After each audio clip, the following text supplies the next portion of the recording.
Today, let us discuss a few points about Purusha and Prakriti. First of all, we need to understand what is this soul, what is this Purusha, and what is this Prakriti.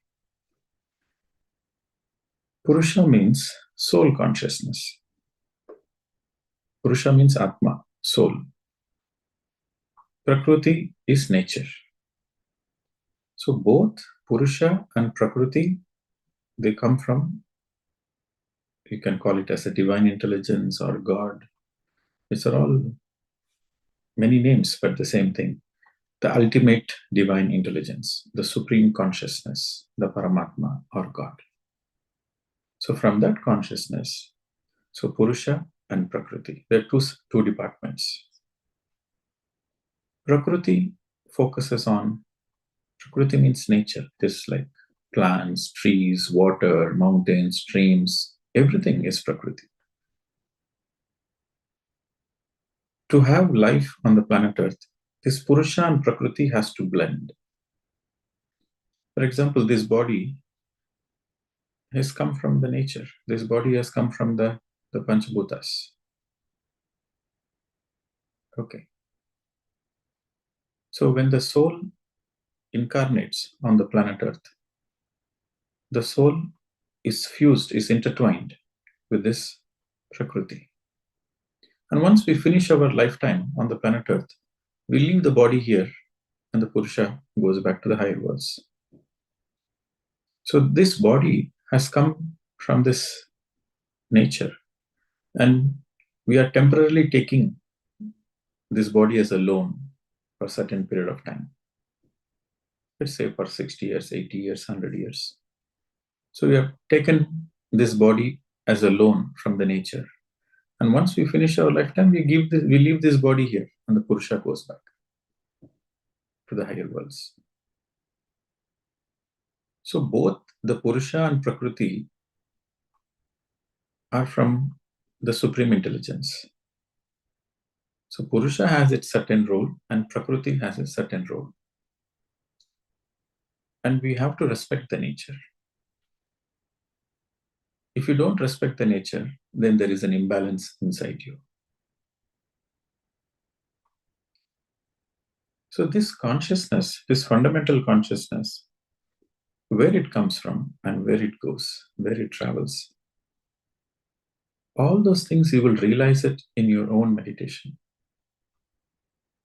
The more you meditate, the more you realize that you are fundamentally pure consciousness, energy, that you will realize it practically.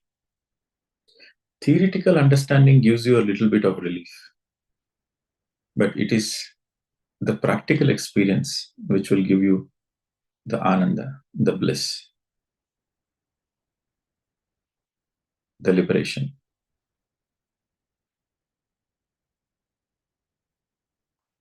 Theoretical understanding is good. When you read books or when you listen to masters, you understand theoretically. But it is the practical experience which empowers you.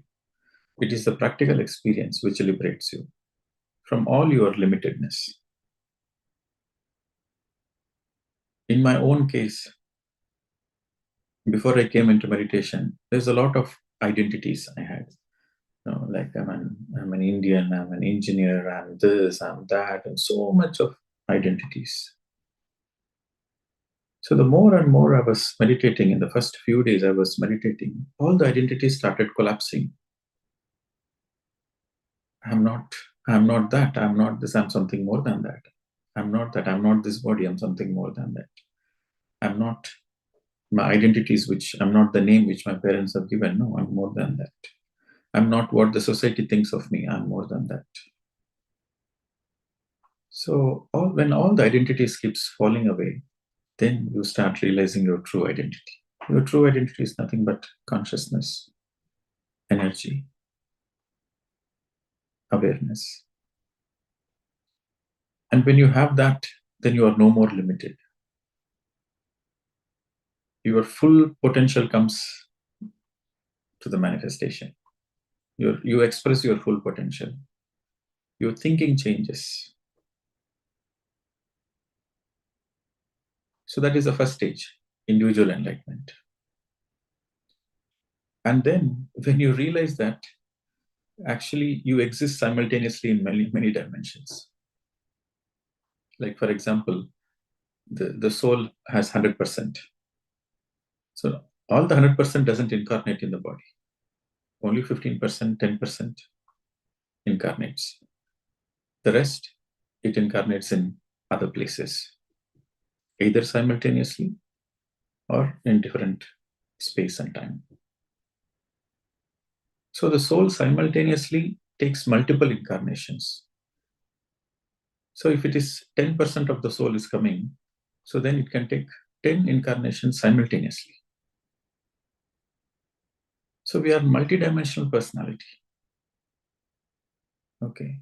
So one incarnation can be a male, another incarnation can be a female, another incarnation can be a male in Africa, another incarnation can be a male in America. So there are multiple incarnations, and there are some incarnations where you can take in other dimensions also, other star systems also. Depending on the evolution of the soul. Suppose your soul is not fully evolved, then your incarnation is restricted only to the earth dimension. Suppose your soul is highly evolved, then you can take incarnations in other dimensions also. So all those things you will understand very naturally. Once you achieve the individual enlightenment, then naturally you'll get into the stellar enlightenment. It's a very natural process.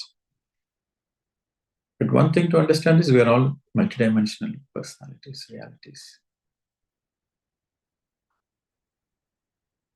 So the earth is ascending into the fifth dimension. So people have this confusion. What is this third dimension? What is this fifth dimension? When you're acting out of fear, you are in third dimension. When you're acting out of love, you are in fifth dimension. So very simple. If all your actions are based on love, you are already in fifth dimension. So the more you are sensitive, the more you are evolved, the more you are enlightened, the more you vibrate in a higher dimension, higher frequency. Each dimension has a particular frequency. So you vibrate in that higher frequency.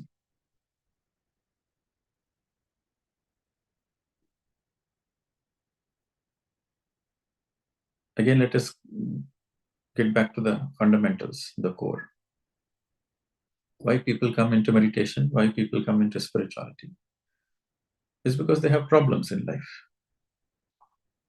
They have some problem, either physical problem, or lack of clarity, or financial problems, or relationship problems, or spiritual problems because they don't know anything about themselves. So out of problem they come. The truth is the ultimate truth. So when we speak about the core, we have to speak about the ultimate truth. So the ultimate truth is you create your own reality. Nobody creates your reality. Only you create your own reality.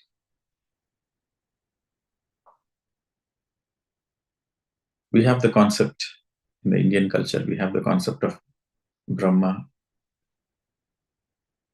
Vishnu, and Shiva. Trimurtis. Brahma is the creation aspect, Vishnu is the sustaining aspect, and Shiva is the transformation aspect.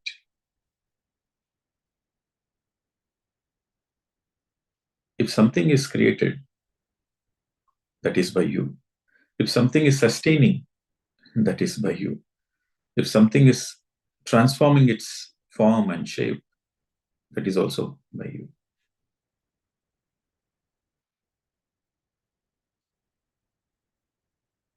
This is a very deep subject, but this is the truth.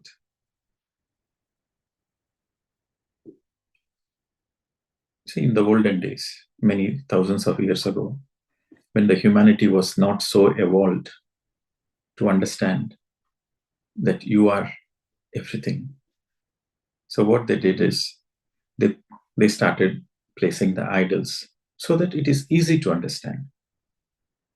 They created so many gods. as a reflection, because whenever you see the statue, you see that strength inside you, you see the quality inside you. All the temples in India are designed for reflection, self-reflection, and empowerment, and contemplation, and meditation. The original temples, like thousands of years ago, they were built as a recharge center, as a place of recharge. So that's why they used to build the temples in the center of the town, and then the town, the city develops around the temple. And every day they used to go to the temple in the morning before they go to the work. In those days, the work is agriculture or pottery or art or any kind of thing. So they first go to the temple, sit in silence, sit in meditation, recharge. And then after they finish the work, they again take shower and come to the temple for the reflection of that day and to have gratitude. So the temples were the place of recharge and reflection. And that's why even today, there is a custom. If you go to a temple, they say that, okay, when you go to a temple, you do the pradakshina and sit silent for some time before you come out of the temple. All this had a scientific reason.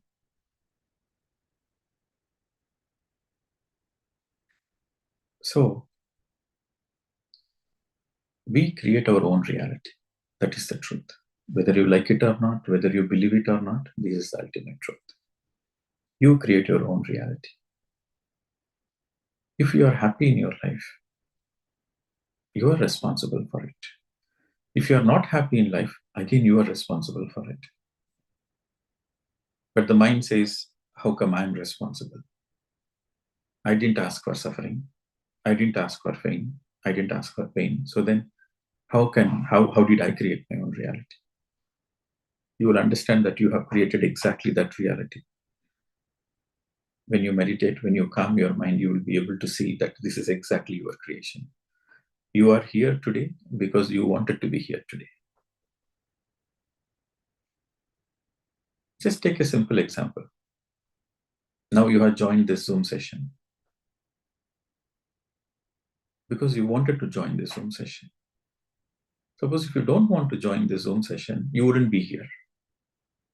So you being here in this moment to join this online Zoom session is because you wanted to be. It is your creation that you have come here. Suppose you didn't like this topic, you didn't like this session, then what you can do? You can leave this Zoom session. Or you liked it, you want to continue, then you will stay till the end. So you have joined it. You have joined the session. And again, it is up to you whether to stay, whether to sustain it, whether to continue, or whether to leave. That is also, again, your choice. At the same time, you don't want to be part of this meditation and this group, you can exit the group and delete. Can you see that you are the creator, you are the sustainer, and you are the transforming force? So this is Brahma, Vishnu, Shiva concept.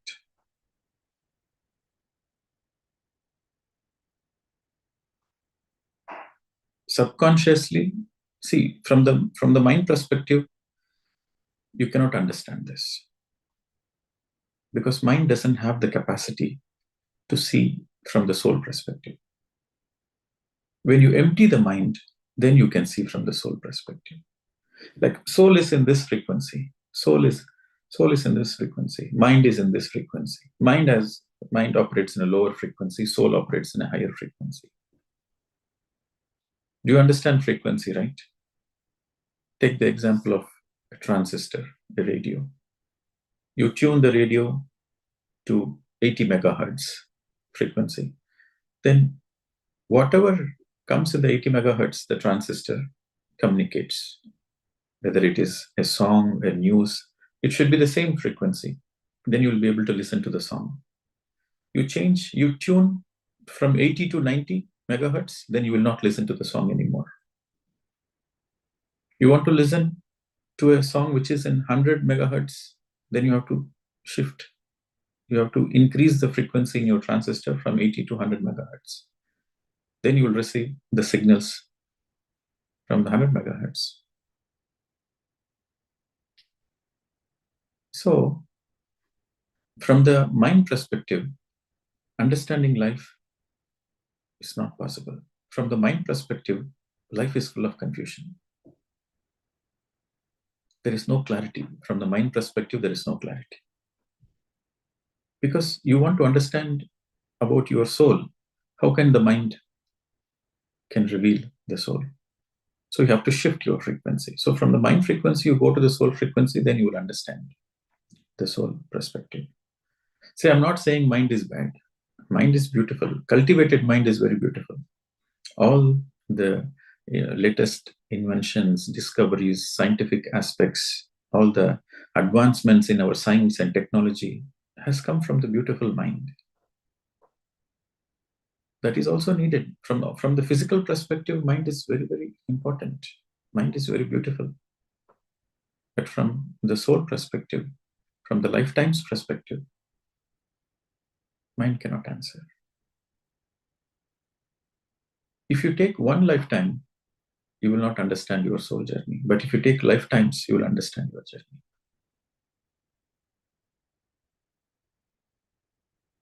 Einstein, the great scientist, he has quoted that all his inventions, all his greatest inventions has come when his mind is not thinking anything. When his mind is still, all the greatest inventions has come through him. That is a statement he has written. Mind has its own limitations, but the soul is unlimited.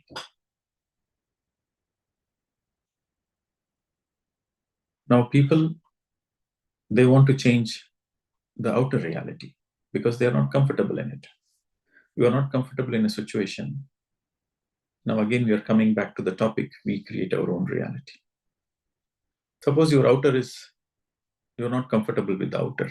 Whatever might be the reason, whether it is a relationship problems or financial problems or health problems, whatever it is, you're not comfortable with the outer.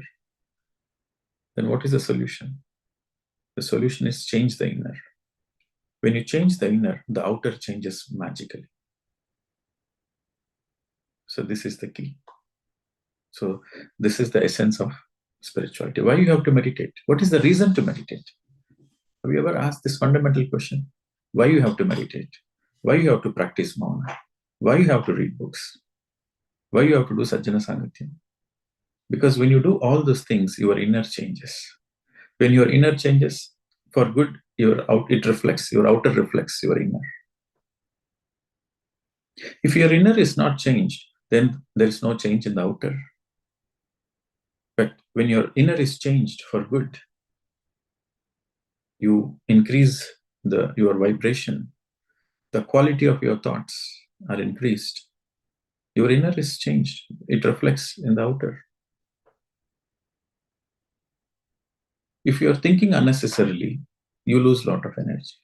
You are tired. And then what can you manifest? The outer will be that. It will be that reflection. When you are irritated, you will find everybody around is also irritating you more and more. Because frequency attracts frequency. When you are calm and cool, even the outer person who is very much irritated, when he comes in your aura, he becomes calm. You can do this example. You can try this experiment. Especially mothers can experiment this because children are very sensitive. If the mother is agitated, the child becomes agitated naturally. If the mother is calm, then the child is also calm. Sometimes the child throws a lot of tantrums. But at that moment, the mother is very calm and cool inside. The child very quickly changes its behavior.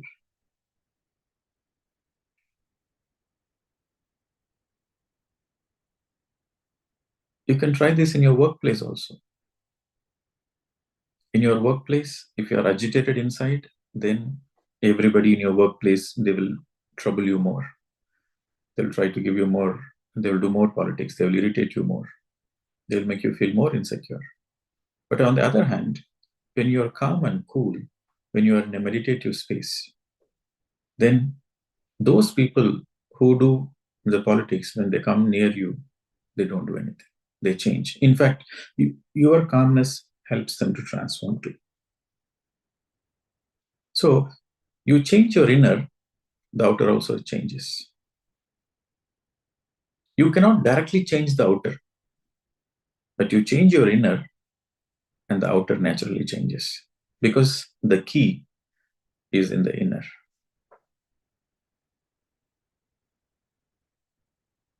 So whether you want to create a bed of roses, whether you want your life to be a happy life, or you want your life to be a life full of thorns, is up to you. If your life is full of roses, then it is because of you. If your life is full of thorns, that is also because of you. You create your own reality,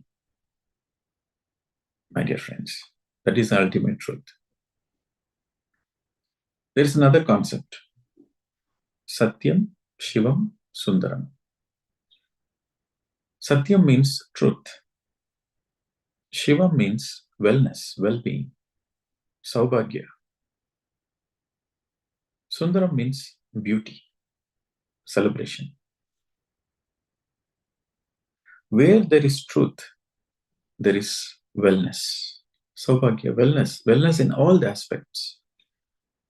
Financial wellness, physical, health-wise wellness in the relationships, wellness in the social status, wellness in the social relationships,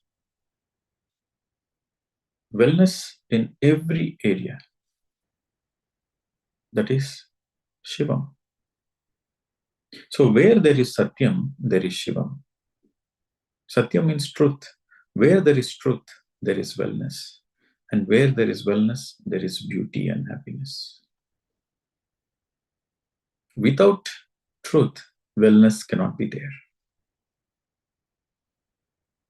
So the truth is, you are that you are not this. You are not this limited body, mind. You are not this. You are that. You are unlimited.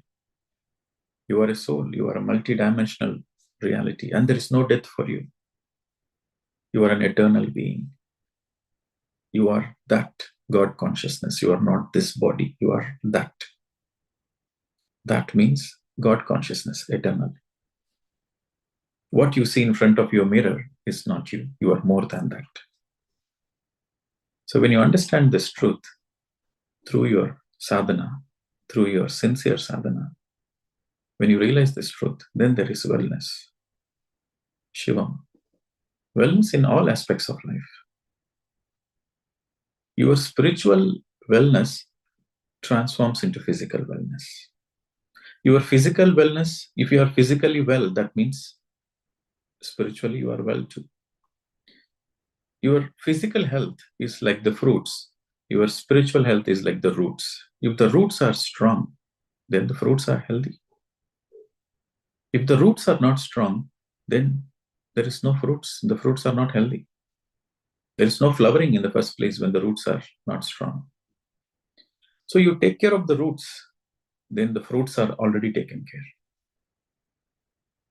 Taking care of the roots mean you take care of yourself through meditation, through swadhyayam, through sajjana sangatyam, through seva, through service, through contemplation of what is nitya and anitya.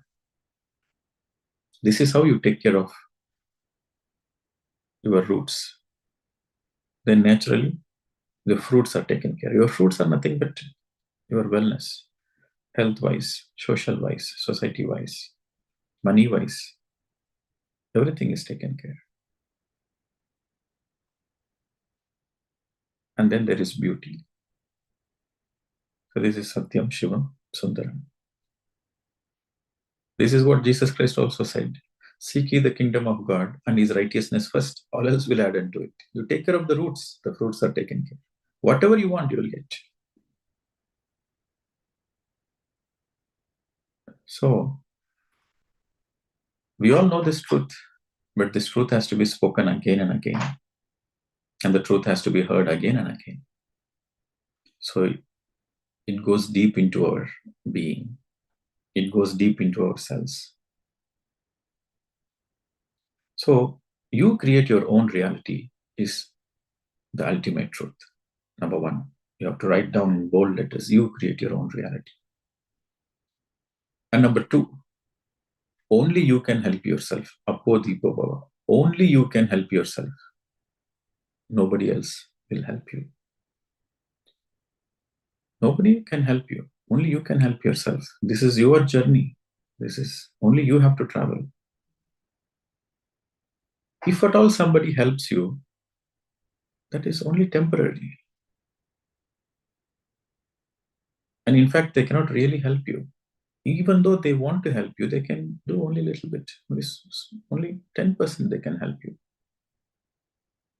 And that 10% is also more of reminding you to be in the right direction, showing you the direction. But you have to travel the path. See, I can tell you that if you meditate, your life will be happy. You will celebrate your life. You do good things will happen to you. I can only say that. But if you don't follow it, then no transformation will happen in your life. So the higher masters also doesn't interfere in our free will. We all have a free will. The free will is our gift. As a human, the free will is our gift. We can do whatever we want. That is our free will.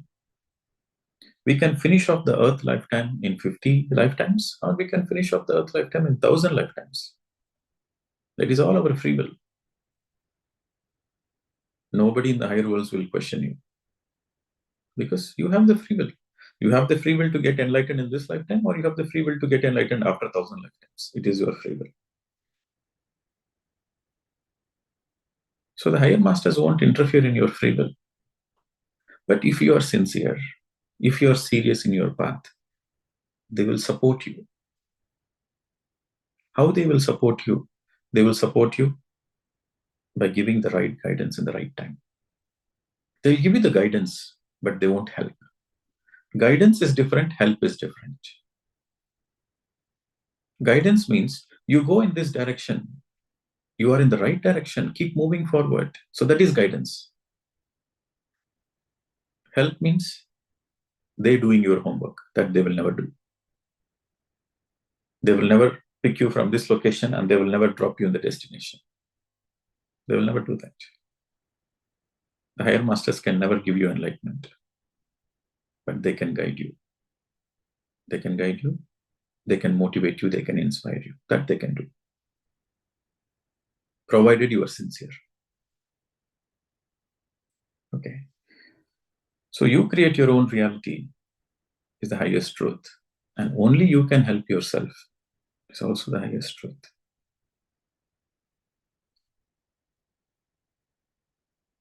So if you remember these two things, you create your own reality. So that with that statement, so whatever is in front of you in your life, the current moment, just accept it. You just accept. Without acceptance, transformation is not possible. So just accept the situation. And then the next step is, okay, how can I transform it? How can I change it? So you change your inner, the outer changes. So when in your acceptance, there is no fight, there is no tension. When you accept, there is no fight, there is no tension. And then you want to transform, you change your inner, you meditate, you read books, you do service. Then naturally your outer slowly changes. Nothing happens overnight. It's a slow and steady process. The change which is slow and steady is permanent. You're looking for shortcut, immediate change, then the reverse also will be immediate. But slow and steady wins the race. Slow and steady is a permanent change. Any change should be slow and steady.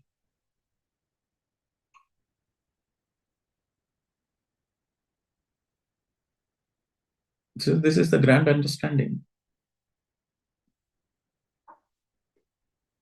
Now with this understanding, we'll take some questions because yesterday there were a few people who wanted to ask questions. So please raise your hand. We'll take some questions. See, the reason I encourage the questions is because through this question and answers, your understanding fine-tunes, number one. And number two, it is through this question and answers, it is through this debate, spiritual debate. It is through this spiritual debate, the evolution also happens, the spiritual evolution happens. If I keep on saying something and you are blindly believing, then this is not spirituality. Spirituality means you should sharpen your intellect. And the sharpening of the intellect happens when you ask the right questions. So when you ask the right questions, that means you are creating a fertile atmosphere to get the right answers. So every right question gives rise to right answers. And every right answer gives you a certain clarity, inner clarity. And every clarity helps you to transform your life. If you want to change your life, then you need to have clarity. With clarity, the transformation happens. Okay. So we'll take this question. Okay. So Nilima has raised the hand. Okay. Yes, thank you, sir, for the beautiful session. So my question, so basically, friends, I'm from Germany. So yeah, I'm having one question from today's session that we have discussed that soon we'll be shifting to fifth dimension, and the third dimension is based on fear, and fifth is based on love. Is it something that we constantly progress, or because in the past we hear a lot of yogis, and of course it's full with love. So is it like a circle that we evolve? See, majority of the planet Earth now, right now, they are fear-based. Like, if you see the very lifestyle, it's all fear-based. Like the words, the thoughts, the actions, everything is fear-based. It's not based on trust. It's not based on love. So, but the percentage, the people who are in fear-based, the percentage is reducing, and the people who are based on trust and love, they're also increasing. So now, right now, the majority is fear-based.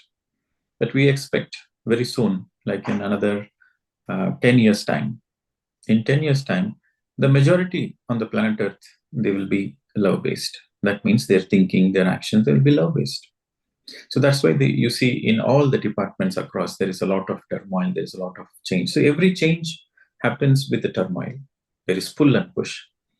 Like there will be a shift in the political system, there will be a shift in the education system, there will be a shift in the financial system. There will be a shift in education system, there will be a shift in the many departments. There will be a shift. And this shift has started in the year 2012. So the shift has started in the 2012. Right now we are in the gray area. So we are in the transition area. So right now Earth is neither in the third dimension nor in the fifth dimension. It is somewhere in between. Okay. So that's why you see there is a lot of wars, and there is a lot of political upheavals everywhere. Because before, you see, the candle, take the example of candle. Before the candle goes off, it brightens up and then it goes off. So similarly, all the fear-based, the darkness, before leaving the earth, it raises to its full potential, it raises up and then it goes down. So right now, earth is in between third and fifth. But it is expected, and this is what the Galactic Council and the Intergalactic Federation and all the Saptarushis and all the masters, astral masters, they are working towards this. And we humans are part of it. We are collectively part of it. So that's why you see, 20 years ago, meditation, if you want to learn meditation, it is not so easy. You have to find a guru, and then you have to go to many ashrams, and then you're not sure whether you will get meditation or not. But now meditation is knocking in your mobile phone. It is knocking in your WhatsApp. So now the gurus are coming to your place to teach. So this is a great shift. 50 years ago, if you want to learn meditation, there is no way possible. You have to do lifetimes of tapas to get one proper guru. So now meditation and the spirituality, this law of karma, law of reincarnation is so popular. It's in WhatsApp, it's in Instagram, it's in Facebook. Now you type meditation in Google, there are thousands of people who are teaching meditation. So this itself is a great shift in that direction. See, some people, they misunderstand that I have to raise the consciousness on the planet Earth and I have to do something to the outside. Exactly. You cannot do anything to the outside. You can change only yourself. When you change, then you inspire your family members, your colleagues, the society, the state, the country, and the whole of the planet Earth. So the change happens, the change begins with you. So if at all you want to contribute to the Loka Kalyana, to the wellness of the whole of the planet Earth, then change yourself, change the inner. That's the only thing you can do. And your change, one person becoming enlightened, creates a ripple effect across the whole planet Earth. So that's why meditation is very, very important. The self-transformation is very, very important. And also, the people who are born in this particular time, people who are alive right now, they are all very gifted. They're all very gifted. They have done so much of good karmas in their past life that they got this as a gift. Because if you take like 30 years ago, to empty the mind, to get into the meditative state, you might have to meditate for 10 years. But now you meditate for 40 days.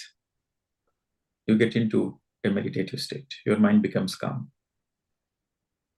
Because there is a change in the photon band, right? There is so much of light flooding into the planet Earth from the other galaxies. And within this galaxy and from the greater central sun, there's so much of light coming in.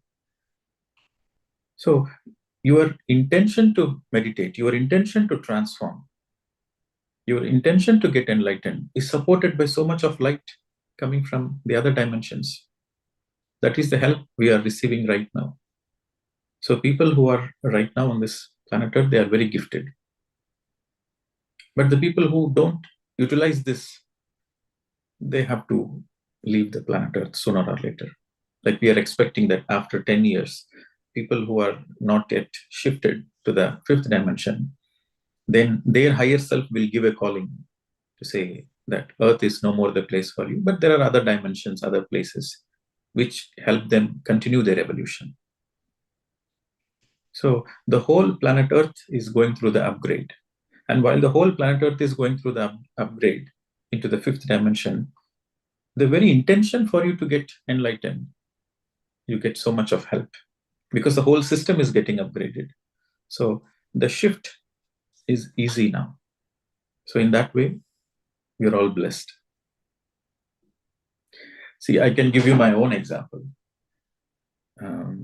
15, 16 years ago, 17 years ago, for me, if I have a question about any spiritual concept, then I have to refer so many books to get clarity.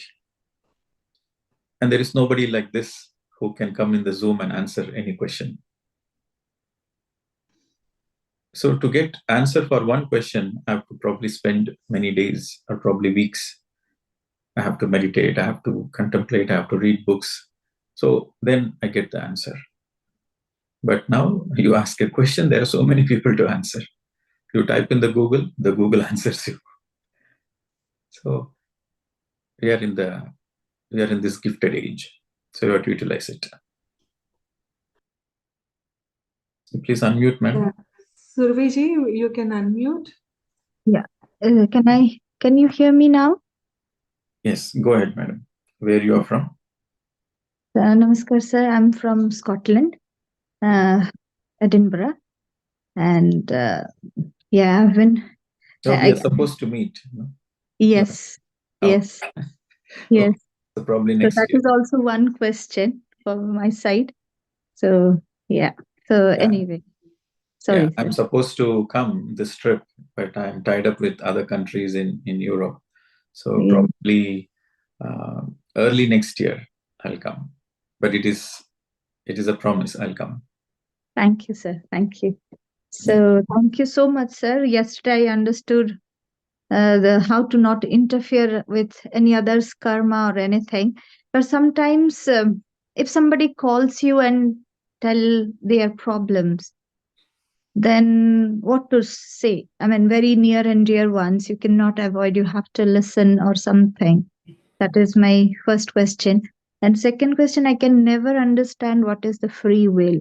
Sometimes you do something, if something good happens, they say, oh, that is meant to happen. And there's bad, oh, that is also meant to happen. Then where is your free will? I mean, how to realize, I mean, everything already destined. So I'm always confused Okay, with. one question at a time. Okay. Yeah. So the first question you're asking about non-interference, like somebody is calling you, like your dear ones, Yeah. and they need an emotional support. So Yes. they're calling you and they're telling all their problems. So you give your ears, you lend your ears Mm-hmm. to listen in a space of witness. Okay. So with the detachment, you listen, like as if you are listening to a radio or watching a movie. So you're detached. Emotionally, you're detached. Emotionally, you're detached and you're listening. Okay. But after you listen for 15 minutes, 20 minutes, whatever, just ask them to meditate and teach them meditation. That is the right way to do it. Okay. Don't give solutions because they don't want solutions. They just need emotional support. They don't want solutions because they're not ready. They're not ready to listen to what you're saying. So just compassionately listen without you getting entangled. Compassionately listen. And after listening, you just say, I understand. And if you meditate, you will come out of your problems. And you can say that I'm meditating.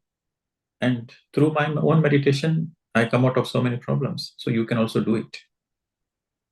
But if they are interested to continue listening to you further, then you continue. If they're not interested, then you hang up the phone. As simple as that. So this is non-interference. Mm-hmm.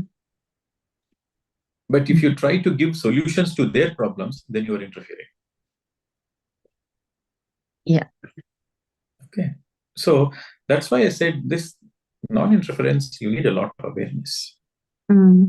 Suppose sometimes they will specifically ask, I really need your point of view. I really need your opinion. If they specifically ask and if they insist, then you can give. But if not, then don't give. You should not waste your energy by giving unnecessary suggestions if they are not asking for. Okay, so you should not waste your energy. Okay. So the next question about free will. So you're asking about destiny and free will. If something is destined to happen, so what is my free will? So I'll give you an example. See, you and me have to meet in the Zoom session. This is destiny. We have met. Because it is written, it is in your soul design that you and me have to meet in the Zoom session. So that is destiny. After we meet, how we take our friendship forward is our free will. So how to take the friendship forward is my free will and is also your free will. Okay. So that is where the free will comes. You have a certain challenge in your life that is destined. But how you handle the challenge, how you respond to the challenge is your free will. How you tackle the challenge, how you respond to the challenge is your free will. If you are enlightened, if you are sensitive, then you know how to respond to it in the right way. If you are not so much aware, if your awareness is not there, then instead of responding, you will react. And when you react, what happens? You are creating more karma. Okay. So you can use your free will not to react and to respond. Lots of responsibility. It's not easy. Naturally. So that is where we are. That is why we have born as humans, no? To learn this lesson. So that's why I said, as long as you have breath, there is something to learn. Sometimes people complain, sir, life is feeling bored. I don't know what is the meaning of that. Baba, there is so much to learn. Your thoughts, your inner, your thoughts, your words. Your words are not good. You are speaking negative. So there is an opportunity for you to learn how to speak. You have negative thoughts. So there is an opportunity for you to work on your thoughts. You do more meditation, and then your thoughts naturally transform from negative to positive, from positive to miraculous. So do meditation. Naturally, a lot of transformation happens. Okay. And again, when it comes to the free will, another example I'll give you. Somebody, suppose, they want to make friendship. They want to make friendship with you. Okay. So in the beginning, they are nice. They want to make friendship with you. And you are also nice to them.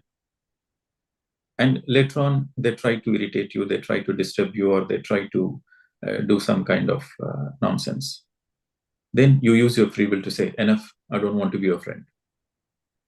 You don't hate them. You're not enemy with them. But at the same time, you don't enjoy the company. So you use your free will to move away. Okay, so this is what Gautam Buddha said as upeksha.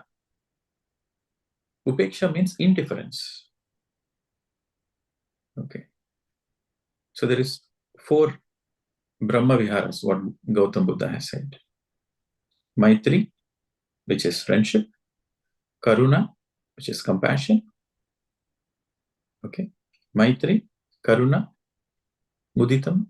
Mudita means happiness. Okay. And then upeksha is the 4th one. So the whole humanity can be classified into 4. And according to that, which category, you will respond accordingly. When somebody is spiritually more than you, you should be happy. And mudita means happiness and also obedience. Like if somebody is spiritually more than you, you should not feel jealous at them. You should be happy that he's doing such a great work. He's doing such intense meditation. Be happy and be obedient so that you can learn something from that person. Without obedience, you cannot learn anything. But if you have obedience, the other person is interested to teach you. So if somebody is spiritually more than you, then be obedient and be happy for the other person. So then every teacher wants to teach you if you're obedient. So spiritually more than you, that is one category. And materialistically, financially, wealth-wise, money-wise, somebody is more than you. Make friendship. Maitri, make friendship. Because when you make friendship with that person, then you get all the benefits of all his richness. He will invite you to the home, or he might gift you a book. So somebody is financially more than you, you should have a friendly attitude towards that person. If somebody is financially less than you, karuna, compassion. They are in need of something and you have something excess, share with them. So materialistically, somebody has more than you, make friendship with that person. Materialistically, somebody is less than you, have compassion towards that person. Spiritually, somebody is more than you, muditam, happiness, santosha, and then obedience. And spiritually, somebody is less than you. That means they are not interested in spirituality. So upeksha, indifference. Don't judge them, but indifference, avoid them. Indifference means there is no enmity. You don't hate them. There is no judgment, but you simply avoid them. Indifference. You have an indifference attitude. So this is the combination. This 4 is the combination. Suppose somebody is financially rich but they are not spiritually interested, then would you make friendship with them? No. So then upeksha, indifference. But somebody is financially more than you, and they're interested in spirituality, then you make friendship with them. Okay. So like that, this permutation combination applies to everybody. Okay. Enlightened masters don't have any enmity. They cannot have enmity. They might have some enemies. They might have some people who don't like them, but there is no enmity. So this is one quality we have to learn. The different people go through different stages in their evolution. So don't judge them. Don't hate them. Don't have enmity with them. Just be indifferent to them and you carry on. Okay. So this is how you use your free will. Thank you, sir. Thank you. Yeah. So next question, Shilpa.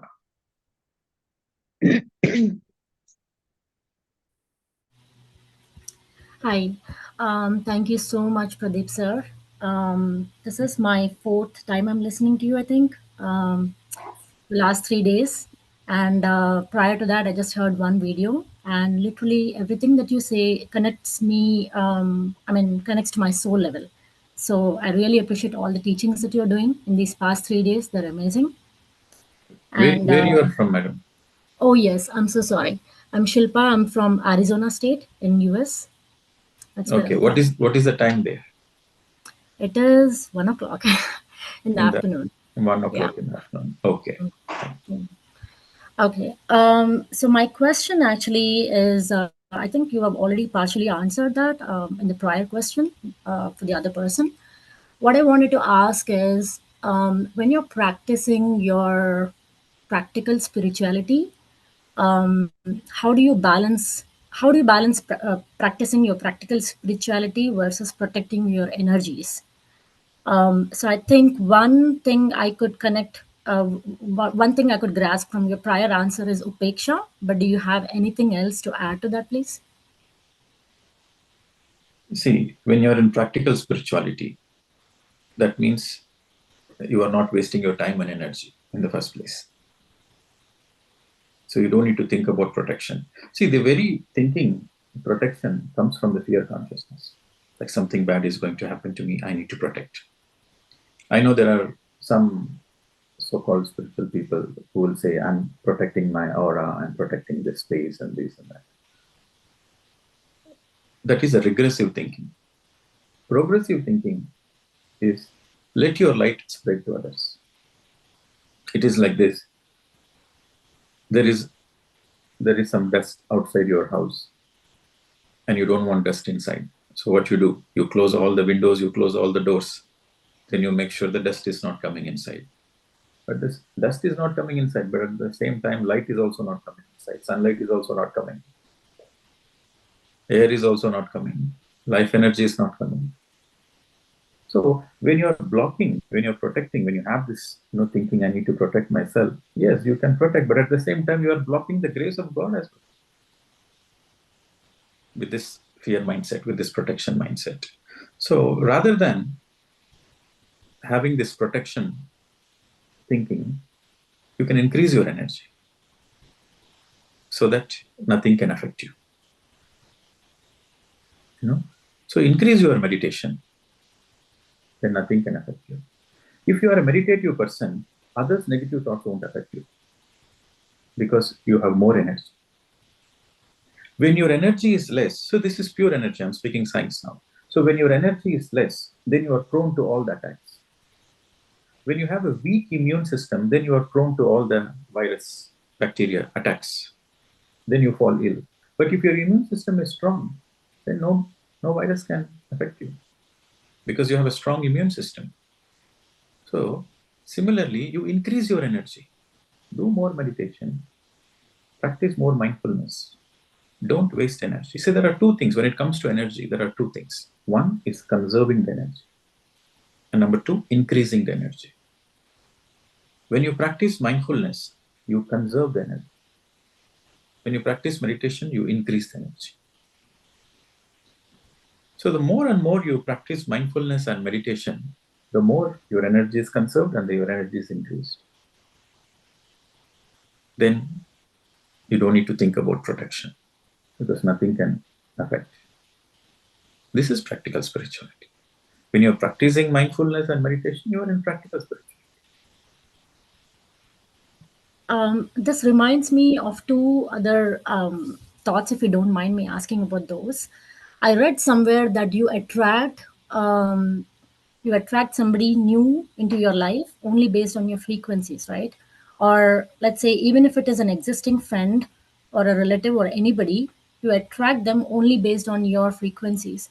So now I'm trying to understand, like, so does it mean when we attract any people who are not interested in spirituality, if they get attracted to us, does it mean that we are attracting them on our own?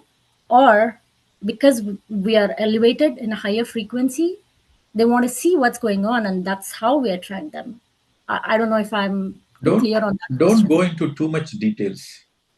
Very simple. Frequency attracts frequency. If somebody is in your life, they are there for a reason. Very simple. If somebody is there in your life, either they are there for so that you can learn something from them, or you can teach something to them. Very simple. Frequency attracts frequency. Somebody is there in your life either to teach you or to learn from you. So don't focus on the other person. Focus on you. You focus on your learning.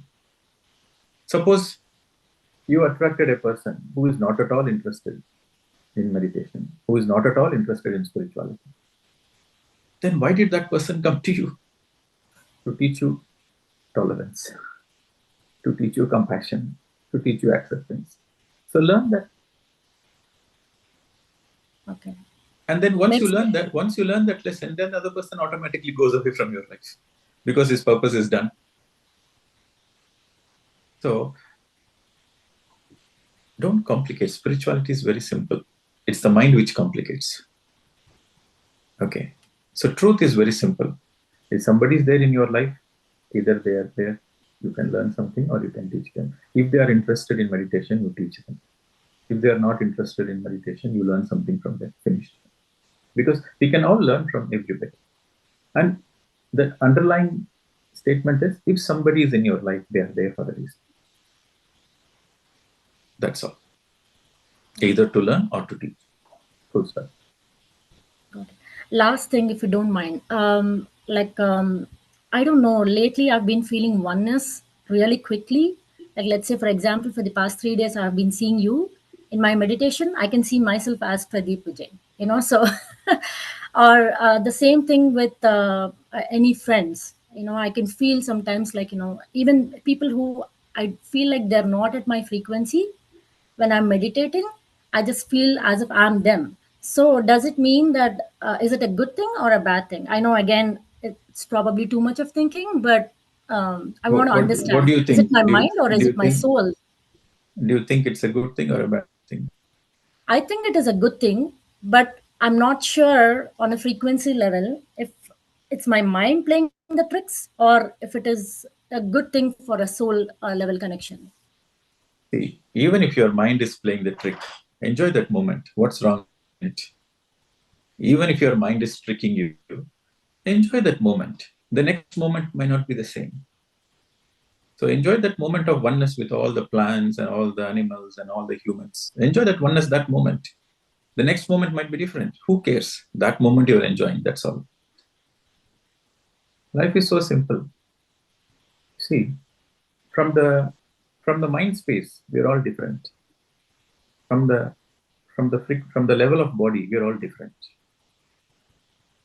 We all have different bodies, and no two bodies are the same. Similarly, no two minds are the same. So from the level of the body, from the level of the mind, we're all different. From the level of the soul also, we all have our own uniqueness.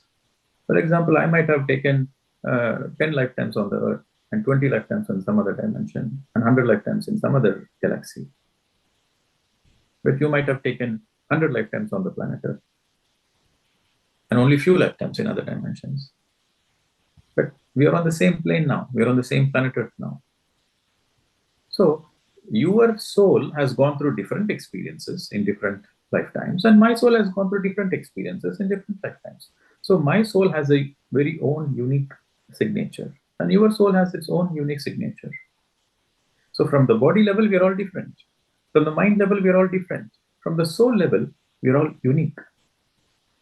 Even though the soul, the consciousness, the Atma has come from the same Paramatma.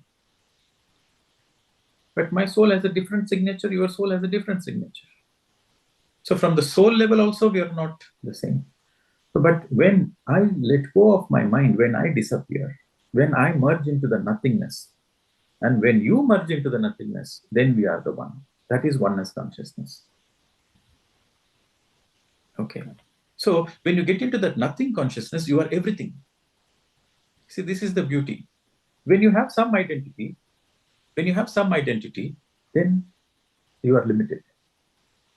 Because whatever is the identity you are thinking, you are only that. But you have become empty. You become nothing. So when you become nothing, then what exists is all that is. So you are everything. So this is a beautiful realization, which naturally you will get in your meditation. That there will be a stage where you feel nothing, you are totally emptiness, but at the same time you are everything. Only in that state of emptiness you feel everything, because there is nothing to hold on to, there is nothing to get identified. So you merge into that oneness consciousness where you are everything. Okay. So there is no need to fear when you stop seeing divine masters in your meditation, but you just see emptiness. There is no need to fear anymore. If you really see a divine master, the fear won't be there. Yeah. Okay. No, I mean, after seeing some divine masters, now in my meditation, all I see is some type of energy form, maybe some type of waves, maybe. I'm not too sure, but there is no need to fear. You don't analyze. You don't analyze your meditational experiences. Just enjoy the meditation. At the same time, don't analyze your life experiences. Just enjoy the life and move on. There are 3 things you should not analyze. Number 1, your meditational experiences. Number 2, your dream experiences. Number 3, your life experiences. These 3 things you should never analyze. Okay, meditation experiences. You might get so many meditation experiences. Let the experience come. You enjoy the experience. Let the experience come, let the experience go. You enjoy it and let go of it. There are 2 things. Enjoy it, let go of it. Don't analyze. Why I saw blue color? Who is this master? Why I saw this? Why I saw this? No analysis. Number 2, life experiences. Why my life is like that? Why I was not born in that country? Why I am got this kind of parents? Why I have to go through this kind of challenge? No analysis. Past is past. Gatam gatam. Take life as it comes. No analysis. Learn lessons. From every moment, learn lessons, but don't analyze why it happened. Just learn the lessons and move on. Okay. Why I got married? Why I got divorced? No analysis. Take the life as it is. Learn the lessons and move on. So no analysis of life experiences. The third, no analysis of dream experiences. Dreams come for various reasons.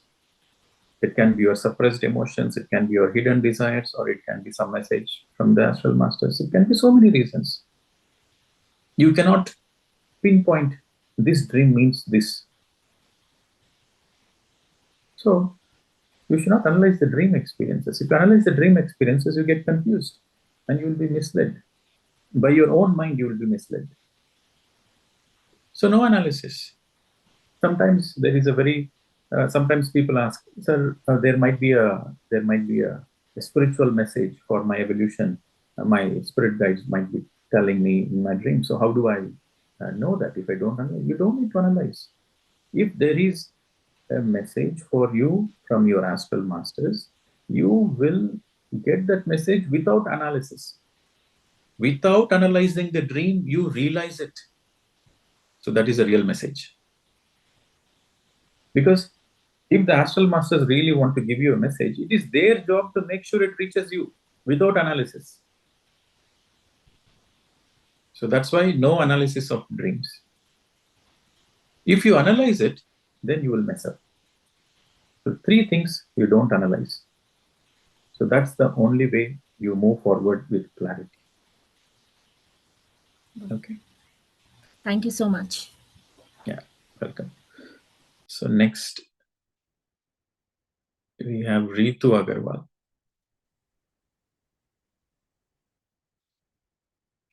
Rituji, you can unmute. So keep your question. Namaste, sir. Sabse, can I speak in Hindi? This is an English session. Try to speak in English. Okay. Firstly, I want to say thank you and sorry. In a retreat, I was in a fear trigger. It's okay. Past is past. Gatam gatam. And sir, my question is, there is lot of small things happened in retreat, and those answers I am getting in this session. I was sitting there, and somebody gave me some flowers, and I was and those flowers I put in मतलब मैं ये बोलना चाह रही हूँ कि वो जो भी इंफॉर्मेशन मेरे को मिल रही थी, तो वो मेरे अंदर से थी कि वो बाहर से मुझे जैसे आज आप सेशन के थ्रू सिखा रहे हैं, तो वो बाहर से कोई सिखाने का चीज सिखा रहे थे कि वो अंदर से वो इंफॉर्मेशन मेरे अंदर से, क्योंकि अंदर से वो शिफ्ट नहीं था. मतलब मेरा क्वेश्चन समझ रहे हैं? I don't understand your question. What is your question? मेरा क्वेश्चन ये है कि जैसे जो मैंने एक्सपीरियंस किए स्मॉल, जैसे एग्जांपल के तौर पे मेरे को फूल जो थे वो वापस मैंने ट्री में डाले, एंड उस समय मेरे अंदर से एक सेंटेंस आया कि जहां से आया वहां गया. No analysis. See, you focus on your evolution. You focus on you being a happy person. Okay. Spirituality means to be happy, right? So don't analyze too much. Be happy. Do meditation. Is the meditation giving you happiness? Now you answer. Yes. When you meditate, yes, does it give you happiness? Yes, sir. When you read some nice spiritual books, does it give you happiness? Yes, sir. When you listen to the truth, does it give you happiness? Yes, sir. When you do service, does it give you happiness? Yes, sir. When you are in the nature, does it give you happiness? Only Yes, focus on that. Don't analyze more than that. Whatever gives you happiness in life, do that. Don't think too much. Life is simple and beautiful. Keep it simple. Okay, sir. Okay. Do the things which makes you happy, but don't analyze it. Okay. Okay, thank you. Thank you. Next question. Sheetal Ravi. Yes, madam. Yeah, hello, sir. Yes, madam. Where you are from? I am from Pennsylvania State, USA. Yeah. And first of all, thank you so much for sharing your knowledge and wisdom with us. My question is, you talked about mindfulness in conserving our energy. I'm trying to practice it, but most of the times, by the time I realize, my mind is already engaged in so many thoughts. So is there any technique to remain mindful for longer period? I know in some of the video you talked about observing your breath, but I observe for a few minutes, maybe 1 or 2 minutes, then automatically my mind wanders around. So it takes time. It takes practice. It takes a lot of practice. You have trained for so many years in your life to think unnecessarily, to analyze unnecessarily, to worry unnecessarily, and suddenly you want to become mindful in a few days' time. How is it possible? So it takes time. It takes time and constant effort.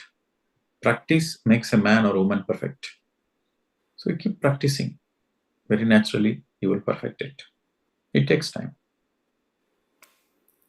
Okay? Okay, thank you. But you have to be in the experiment mode. When you practice mindfulness, are you conserving your energy?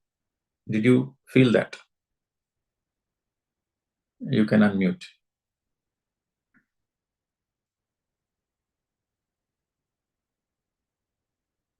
You're able to unmute? Yes. Yes. See, Yeah, this is I the feel that. experiment you have to do that. When, for example, you are cleaning the house. You are cleaning the house mindfully. And after cleaning the house, are you feeling tired? You are not feeling tired. Oh, okay. So that means there is no energy loss. So that is the benefit of mindfulness. You are cooking. So you're cooking mindfully. So are you feeling tired after cooking? No, you're not feeling tired. So you're feeling joy.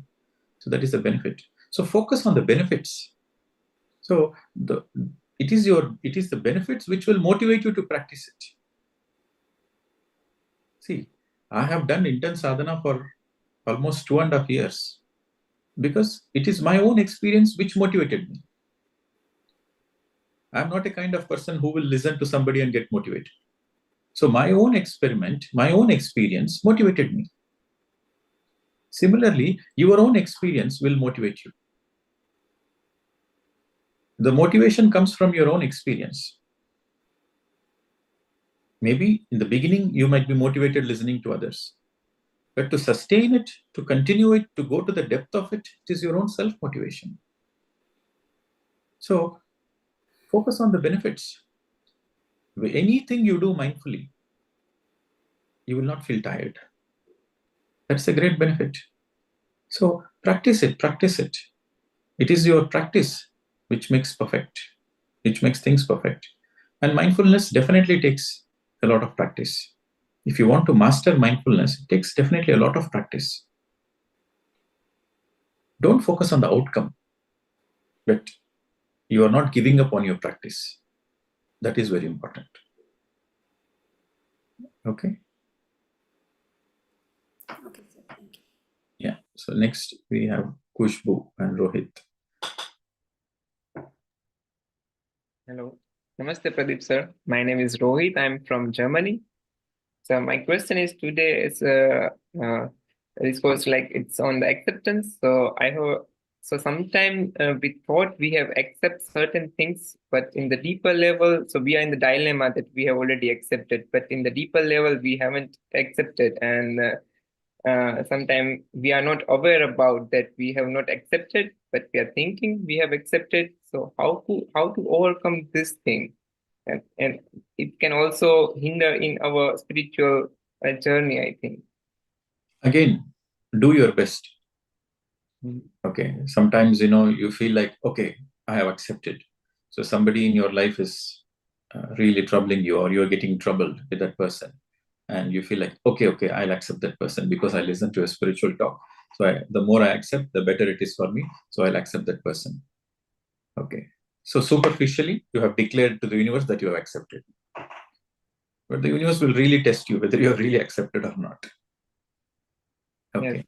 So you have to go through that test. So there is a reflection. Then you'll say, actually, mentally, I'm accepting him. But whenever I see that person, I'm feeling irritated inside. I'm feeling agitated inside. So that is an indication that you have not fully accepted. You have not made peace. See, acceptance means peace. You have made peace. It's very simple. Acceptance, the very definition of acceptance is, I am okay, you are okay. I am okay, you are also okay. I am good as myself, you are also good as yourself. That's all. This is acceptance. I am okay, you are okay. There is nothing to change in you, there is nothing to change in me. Finished. Acceptance. So whenever you feel irritated with somebody, then you realize, oh, I haven't totally accepted him. I haven't accepted him because I'm expecting something from him. So just at that moment you tell, you are okay as you are okay. You are perfect as you are. He might have done something bad. He might have done something really bad to you. It's okay. He will learn his lessons. It is his karma. And he will pay back the karma. And he will learn the lessons. And he will evolve. Like you have evolved in your life. You have evolved, right? You have made many mistakes. Yes or no? You have made many mistakes in your life, and out of your own mistakes, you learn many things. Correct? Similarly, everybody does their own mistakes and they learn from their own mistakes. So when you have this understanding, then there is acceptance. Okay, let him learn his own way. Let him learn in this lifetime or next lifetime. Let him take his own time. So that's when your acceptance goes deeper. I am okay, you are okay. That's all. I'll be myself, you'll be yourself. I have my own speed of learning, you have your own speed of learning. I have my own way of learning, you have your own way of learning. I am okay, you are okay. I am also son of God, you are also son of God. So in that way, your acceptance becomes deeper. Then you become peaceful. See, you accepting a person doesn't impact the other person. It impacts you. You become peaceful. When you forgive another person, nothing happens to the other person. You become more peaceful. You remember this point. If you are upset with somebody, if you are angry with somebody, you are paying a penalty for somebody else's mistake. Because your anger destroys you. Your anger destroys you. So you are paying a heavy price for somebody else's mistake. So let the other person be himself or herself. You be yourself. So this is the way you can have tolerance and acceptance. Thank you, Does sir. it make sense? Yes, it really makes sense. Okay. Thank you. It goes layer by layer. Overnight, nothing will change. Yeah. But with sustained practice and with constant remembrance of the truth, then there is a lot of clarity from within. Okay? Thank you, sir. Okay, good. So next, Nagendra. So for the people who have raised the hands, I think today is already getting a little late. So we'll take another 2-3 questions and then we'll conclude the session. And people who want to ask the question, please come on the video. Okay. Hey, hi. Hi, sir. Can you hear me? Yes, Nagendra ji. Hey, hi. It is my first session with your. It is your first session. I just joined, and it was a Where you are great. from? Where you are from? I'm from Dallas, Texas, United States. Okay. And how did you come to know about this program? So we have a group, Monica from UK. She is part of that group, and she shared the link, and I joined. So this is, now here it is 3:30 for us, 3:30 p.m. Okay, go ahead. It was a great session from you, and I have a question regarding the present moment. So I always love to be in the present moment and how to enjoy the present moment. So do we really need to worry about tomorrow or whatever next second? There is no guarantee for the next second as well. So how to balance that, like energy, or I mean, especially money perspective. Money is also called energy. I mean, I'm always be in a present moment. Let's say, so do we need to save the energy or money for tomorrow, or do we need to enjoy the present moment? It's a straight. Thank you. You do meditation, sir. You will get all the answers. See, whatever the answer I'll give you, it will not give you answers. It will give rise to another question. A person of meditation by default have answers for all these questions. These are very simple questions you're asking, very basic questions, very important questions, very simple questions you're asking. So the answers are within you. I want you to discover that answers so that you become a master. So if you are really sincere to get to know the answers for all those things, if you are really sincere to live in the present moment all the time, if you are really sincere to live a happy life all the time, eternally happy, then practice meditation for 40 days. Just do it as an experiment. For 40 days, you meditate. Every day, at least 1 hour in single sitting. Yeah, I've been doing for more than almost 2 years. Okay. If you are really doing more than 2 years, you wouldn't have this question in the first place. So Yeah, that yeah, means I there is don't have. something I wrong mean, in your my meditation soul practice. says be in a present moment, but some other side, there is a concept called tomorrow. Do we think about the tomorrow? See, there is something wrong in your meditation practice. Okay. If you are really meditating for 2 years, you wouldn't be asking this question. So focus on the right spiritual practice that gives you the right answers. And only you can help yourself. You introspect and see where the mistake is happening. And you rectify it. You will naturally get the answers. Okay. And whoever is your friend who has introduced, you can refer to that friend and say where it went wrong. Okay, sure, definitely. Thank you. I don't want to demotivate you, but I rather want to speak the truth. The truth is, only 40 days of meditation would have given all the answers. In my own case, in my own life experience, I've sincerely meditated only for 3 days. Only 3 days of meditation, my consciousness shifted. And 1 month of my meditation, I'm no more the same person. I'm speaking out of my own experience. Okay. If you really meditate, then your consciousness transforms, your consciousness shifts. When your mind is empty, you get all the answers. I was looking for, why I came into meditation, why I came into the spiritual path in search of happiness, in search of eternal happiness. I was happy in my life. I have everything, but the happiness was going up and down. It was not constant. So I was looking for this eternal happiness. When I was looking for this eternal happiness, meditation came in my way. When meditation came in my way, then the deeper questions which I had in my childhood, who am I, what am I, those things popped up instantly.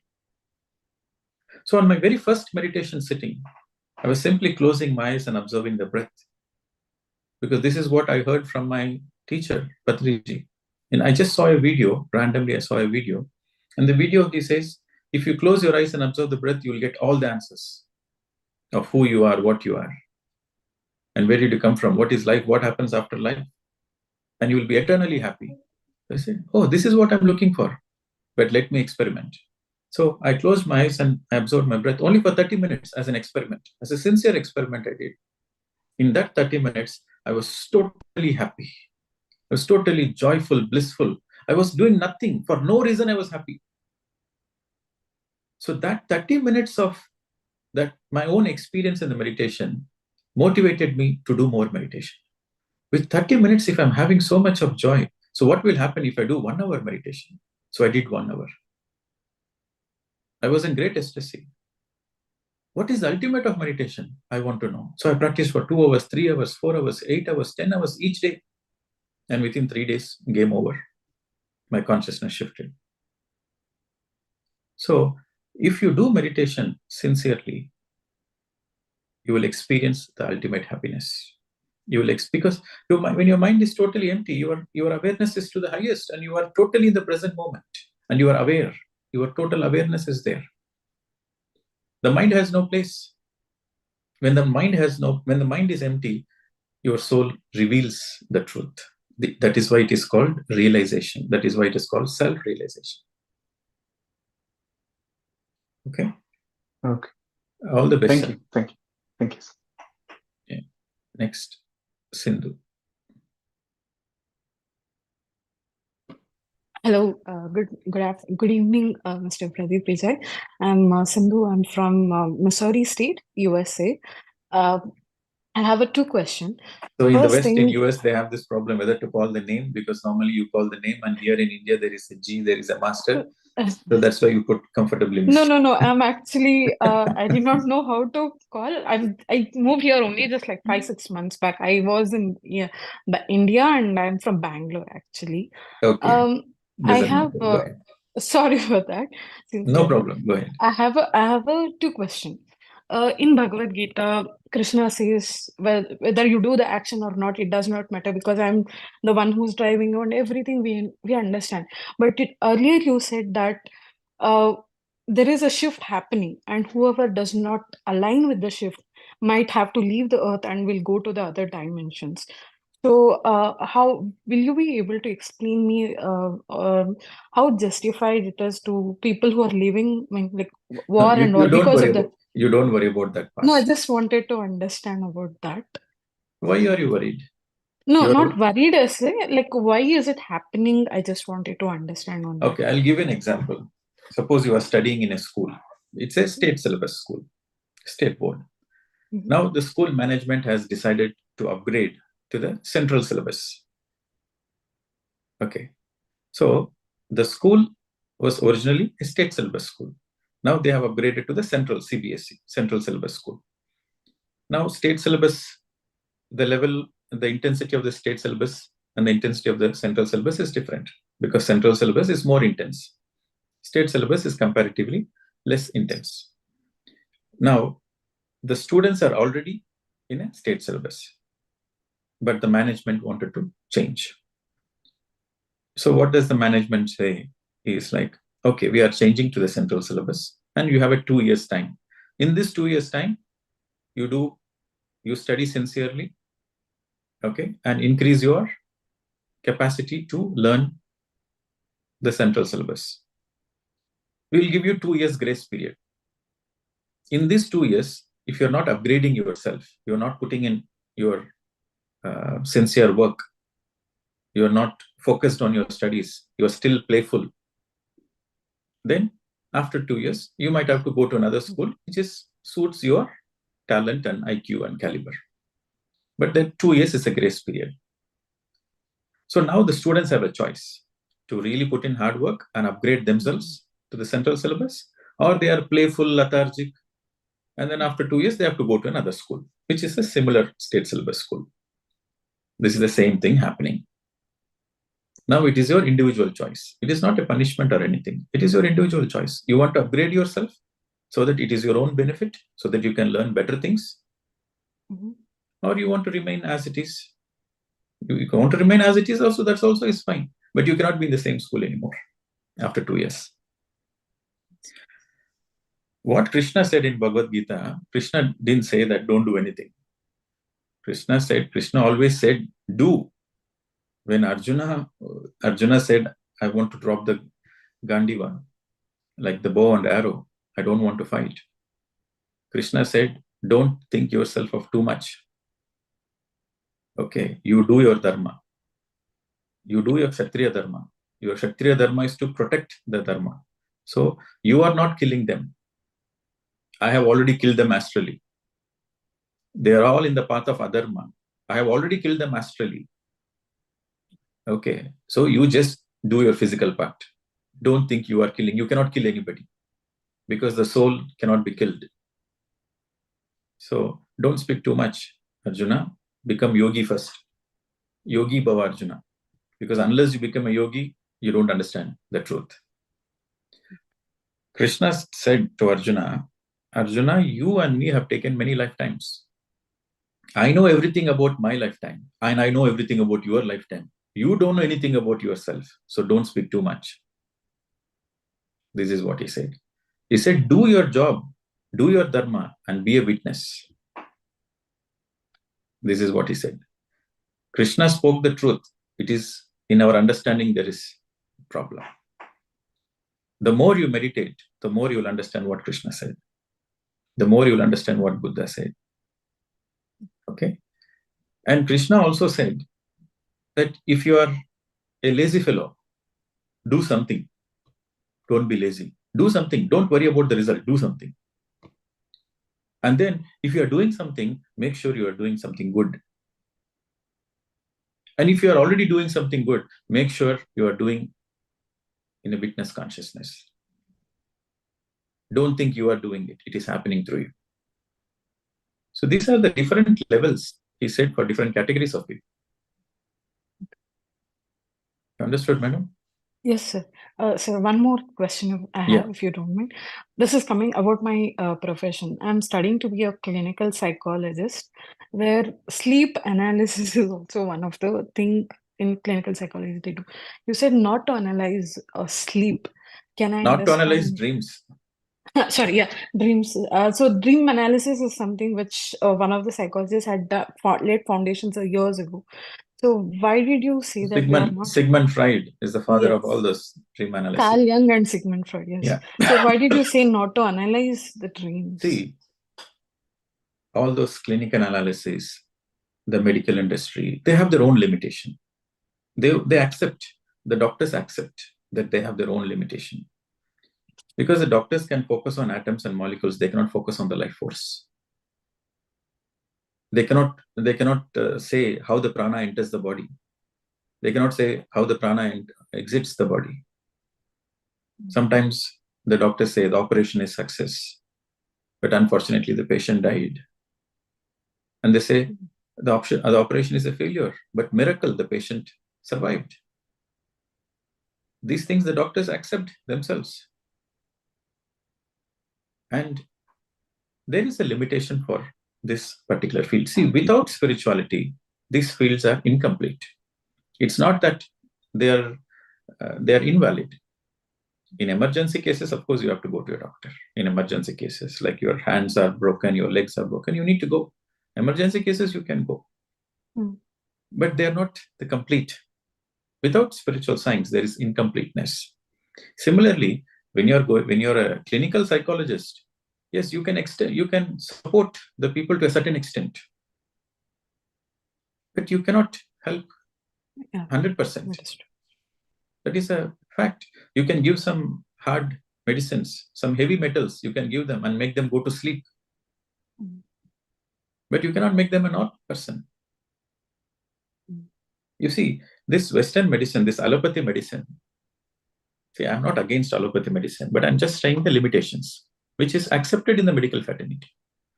So this allopathy medicine, for example, if you have a diabetes, for example, somebody has diabetes, they give you some medicine and they have to take the whole life. And over a period of time, the dosage of the medicine increases, but there is no cure.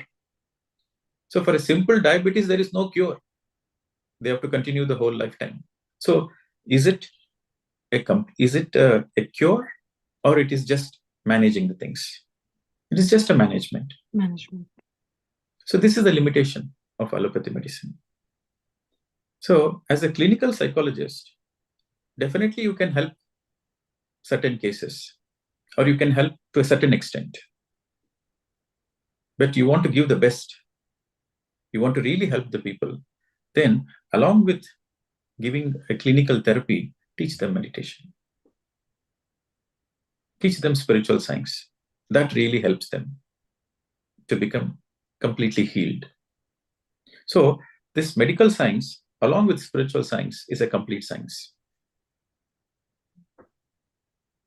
Okay? Thank you very much. Yeah. So, we'll take the final question. Kalyani Priya.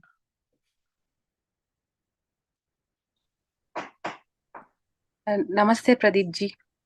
Namaste. My name is Kalyani Priya from Houston.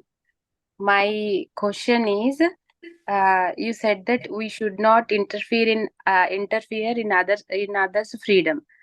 But I have one doubt, sir. I have one kid. I joined him in a Bhagavad Gita class through an organization where they teach the slokas and they do the assessments. Some pressure is there. So my question is, he is not interested to learn all these slokas, do the assessments, but I forced him. I want to know, am I doing right or wrong? I am interfering his freedom. I want to know that. Okay, see, you want to join your kid to certain classes, some Bhagavad Gita classes, music class, dance class, arts class, whatever the class. As parents, you want to join them, it is perfectly fine. You joining them is your duty because you have all the good intentions. But after going to the class, if the kid says, I'm not interested, I don't want to go, and then you are forcing them to go, then that is interference. See, if you're not interested in something, then can you learn something? You're simply wasting time and energy. So if somebody forces you to do something which is not interested, Will you do it? But somebody is really forcing to do. You have no choice. Then what will you do? You will build up a lot of anger inside. There's a lot of agitation inside, a lot of frustration inside. So he's a 3.5 years, 4 years boy, and he has come to the planet Earth through you, thinking you will take care of him, you will love him, you will protect him. And the same parents are forcing them to do something, how bad they will feel. But Bhagavad Gita is a manual for the life. They said He will learn Bhagavad Gita when he grows up, out of his own interest. And you forcing him to learn will make sure he will never learn in his life. If you have left him naturally, he would have learned naturally in a certain period of time. When he grows up, when he's a teenager or something, he will naturally learn. But you forcing him, he will make sure he will never learn in his whole life.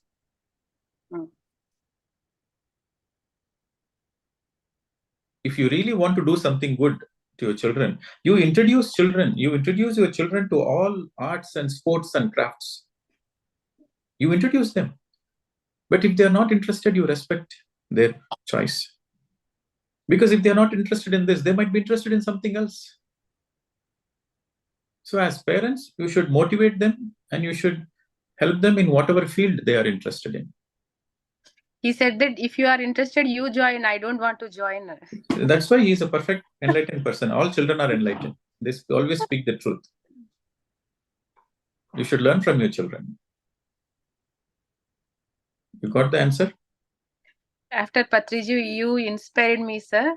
I think that you are my guru. I listen every video of you and I joined your sessions. Thank you so much for your wisdom, sir. It changed me a lot. Thank you so much, sir. I'm blessed. Okay, madam. Primarily, you are your own guru. There are many external gurus. See, there is one inner guru. There is one inner guru and many external gurus. But if your inner guru is sleeping, the external guru cannot do anything. Okay. So 90% of the credit goes to the inner guru because it is your own sincerity. It is your own seriousness which helps you. So 90% credit goes to your inner guru. 10% credit goes to the external. Thank you. Yeah. All right. Thank you very much. So tomorrow we'll meet again. And so tomorrow we'll continue to take a few more questions and we'll come up with a new understanding from a different dimension, the core of spirituality. Thank you very much. Namaste to all. Okay.